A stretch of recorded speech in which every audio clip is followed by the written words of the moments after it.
جب ہم مر گئے اور مٹی اور ہڈیاں ہو گئے تو کیا پھر اٹھائے جائیں گے؟ اور کیا ہمارے باپ دادا بھی جو پہلے ہو گزرے ہیں؟ کہہ دو کہ ہاں اور تم لوگ ذلیل ہوگے۔ بس وہ تو ایک زور کی آواز ہوگی اور یہ اسی وقت دیکھنے لگیں گے اور کہیں گے ہائے کمبختی ہماری، یہی جزا کا دن ہے۔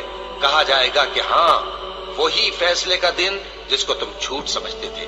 فرشتوں کو حکم ہوگا جو لوگ ظلم کرتے تھے ان کو اور ان کے ہم جنسوں کو اور جن کو وہ پوجا کرتے تھے سب کو جمع کر لو، یعنی جن کو اللہ کے سوا پوجا کرتے تھے، پھر ان کو جہنم کے رستے پر چلا دو اور ان کو ٹھہرائے رکھو کہ ان سے کچھ پوچھنا ہے۔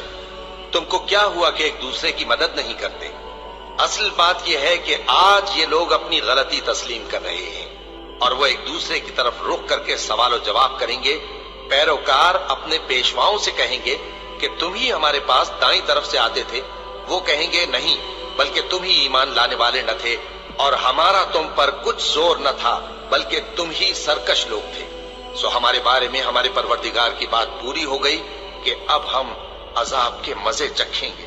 سو ہم نے تم کو بھی گمراہ کیا کہ ہم خود بھی تو گمراہ تھے، بس وہ اس روز عذاب میں ایک دوسرے کے شریک ہوں گے۔ ہم گناہگاروں کے ساتھ ایسا ہی کیا کرتے ہیں۔